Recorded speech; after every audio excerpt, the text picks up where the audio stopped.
নমস্কার বন্ধুরা, নবদিগন্ত চ্যানেলের পক্ষ থেকে আপনাদের সকলকে জানাই স্বাগতম। তো বন্ধুরা, আজকে সকালে সকলকে গুড মর্নিং জানিয়ে আমি আবারও আজকে দুটি আপডেট নিয়ে চলে এসেছি আপনাদের জন্য। যে দুটি আপডেট ভীষণ গুরুত্বপূর্ণ হতে চলেছে। গতকালকে থেকে অনেকেই আমাকে ফোন করছেন এবং অনেকেই মেসেজ করছেন এই দুটি আপডেট জানার জন্য। তো আজকে আমি আপনাদেরকে 24শে ডিসেম্বর যে টেট পরীক্ষা হওয়া নিয়ে জনস্বার্থ মামলা করেছিলেন দিলীপ ঘোষ, সেই মামলার আপডেট কি হলো এই সম্পর্কে আজকে এখন আমি আপডেট দেব আপনাদেরকে বিস্তারিতভাবে। এবং এছাড়াও গতকালকের বিচারপতি গঙ্গোপাধ্যায়ের এজলাসে যে শান্তনু সিটের ওএমআর দুর্নীতি মামলা ওঠার কথা ছিল, সেই ওএমআর দুর্নীতি মামলা গঙ্গোপাধ্যায়ের এজলাসে উঠে এবং সেই নিয়ে কি তথ্য উঠে আসে এবং পিটিশনাররা কিন্তু জোরালো দাবি জানায় পর্ষদের কাছে। তো আজকে এই বিষয়টি সম্পূর্ণরূপে আপনারা দেখতে থাকুন। ভিডিওটি ভীষণ ইনফরমেটিভ হতে চলেছে। যারা বিশেষ করে 2014 টেট পাস হয়ে আছেন এবং এখনও চাকরি পাননি, আপনাদের জন্য ভিডিওটি ভীষণ গুরুত্বপূর্ণ হতে চলেছে, কেননা ওএমআর দুর্নীতি মামলা সবথেকে গুরুত্বপূর্ণ মামলা। তো চলুন আমরা ভিডিওতে প্রবেশ করি।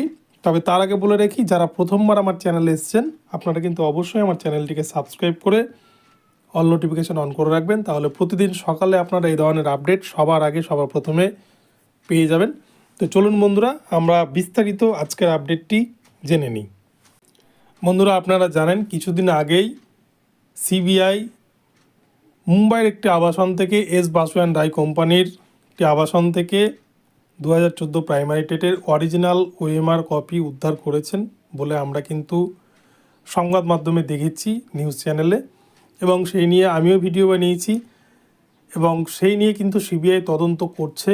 আর অরিজিনাল ওএমআর উদ্ধার করার পরেই কিন্তু আরও নড়েচড়ে বসেছে পিটিশনার থেকে আরম্ভ করে সিবিআই সকলেই, কেননা সিবিআই নিজের মুখে জানিয়েছে যে অরিজিনাল যে ওএমআর তারা উদ্ধার করেছে তার সাথে কিন্তু ডিজিটাইজড যে ওএমআর কপি যা পর্ষদের কাছে রয়েছে এবং যার ভিত্তিতে পর্ষদ 58,000 জনকে ইতিমধ্যে চাকরি দিয়ে ফেলেছেন, তাদের কিন্তু নম্বরের মধ্যে বিস্তর একটা ফারাক রয়েছে।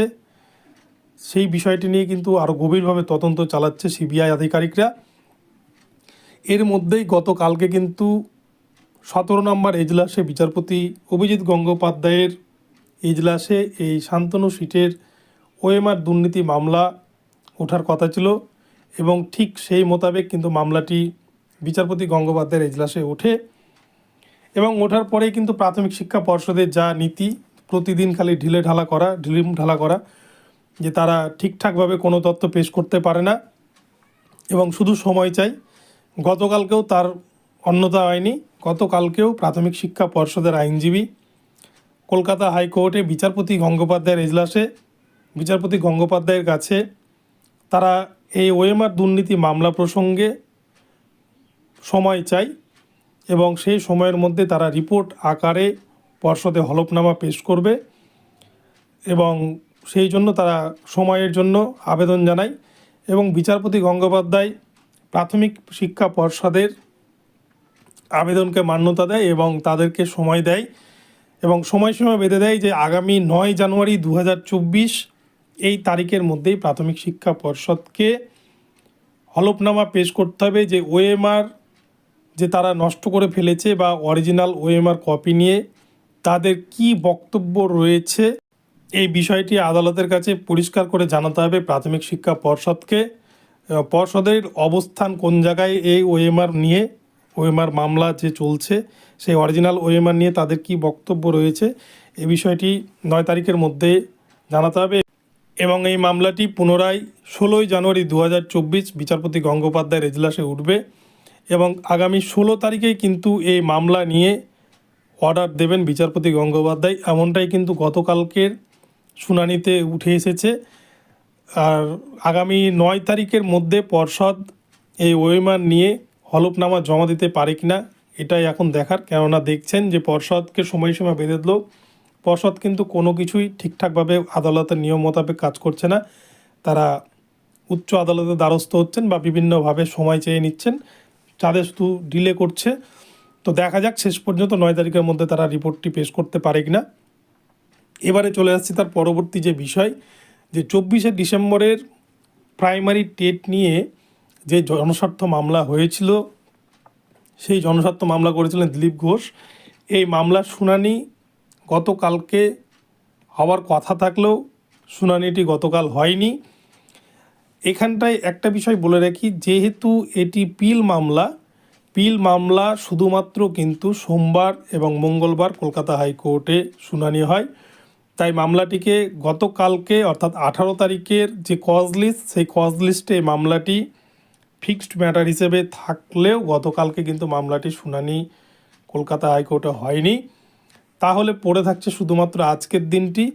আজকের এই মামলাটির শুনানি হওয়ার প্রবল সম্ভাবনা রয়েছে।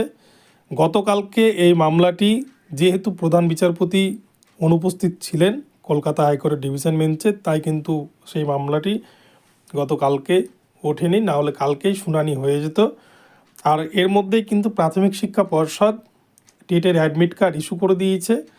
তাই আজকের দিনটি ভীষণ গুরুত্বপূর্ণ। যদি আজকে মামলাটি কোনো কারণে শুনানি না হয়, তাহলে কিন্তু আবার নেক্সট যে সোমবার এবং মঙ্গলবার পড়ে থাকছে সেই দিন শুনানি হবে। তার আগেই কিন্তু রবিবার 24 তারিখ এই টেট পরীক্ষার সমস্ত আয়োজন করে ফেলেছে প্রাথমিক শিক্ষা পর্ষদ, এবং টেটের যে অ্যাডমিট কার্ড ডাউনলোড প্রক্রিয়া সেটাও কিন্তু প্রার্থীরা শুরু করে দিয়েছে, এবং সকলেই নিজের নিজের পরীক্ষার সেন্টার কিন্তু অবগত হয়েছে। তো আজকে এই মামলাটি ওঠার প্রবল সম্ভাবনা রয়েছে, প্রায় 95% চান্স রয়েছে। আজকে যদি প্রধান বিচারপতি উপস্থিত থাকেন, তাহলে এই মামলাটি কিন্তু কোর্টে উঠবে, এবং কোর্টে ওঠার পরেই আজকে এই মামলা প্রসঙ্গে বিচারপতি কী রায় দেয়। 24শে ডিসেম্বর যে টেট পরীক্ষা হওয়ার কথা আছে, এই টেট পরীক্ষা নিয়ে কিন্তু অনেকেই উদ্বিগ্ন, এবং সেদিন জানেন যে আপনারা গীতা পাঠের একটা অনুষ্ঠান রয়েছে কলকাতা শহরে, তাই প্রধানমন্ত্রী উপস্থিত থাকছেন। সেক্ষেত্রে কলকাতা শহরের সংলগ্ন যে সমস্ত চাকরি প্রার্থীরা রয়েছেন যারা টেট পরীক্ষা দিতে চলেছেন, তারা কি করে পরীক্ষার সেন্টারে পৌঁছবেন, এটা কিন্তু একটা বিরাট বড় প্রশ্ন থেকেই যাচ্ছে। যদিও 24 তারিখে এই পরীক্ষাটা হয়, তাহলে কিন্তু কিছুটা হলেও একটা বিশৃঙ্খলময় পরিস্থিতির সৃষ্টি হবে, কেননা এটা রাজ্যের একটা টেট উৎসব হতে চলেছে, এবং সেখানে সকলে যদি উপস্থিত না হতে পারে, তাহলে কিন্তু বিভিন্ন জায়গায় হয়তো অবরোধ বা বিভিন্ন আন্দোলন, এ সমস্ত বিভিন্ন ধরনের প্রক্রিয়া দেখা যেতে পারে। তো দেখা যাক, আজকের দিনটি কলকাতা হাইকোর্টে টেট পরীক্ষার্থীদের কাছে ভীষণ গুরুত্বপূর্ণ দিন। আজকে মামলাটি যদি শুনানি হয়, তাহলে কিন্তু আজকে পরিষ্কার হয়ে যাবে যে আদৌ টেট পরীক্ষা হচ্ছে কিনা 24 তারিখ। তো বন্ধুরা, এখন এই পর্যন্ত রইল আপনাদের জন্য আপডেট। পরবর্তী আপডেটের জন্য অপেক্ষা করুন, আমি পরবর্তীতে আবার আপডেট পেলেই আপনাদেরকে আপডেট দেব। তো ভিডিওটি ভালো লাগলে আপনারা অবশ্যই আমার চ্যানেলটিকে সাবস্ক্রাইব করবেন, এবং আমার ভিডিওতে লাইক, কমেন্ট, শেয়ার করতে কিন্তু বলবেন না। আর প্রতিদিন সকালে এই ধরনের নতুন আপডেট পেতে আপনারা অবশ্যই চ্যানেলটিকে ফলো করবেন।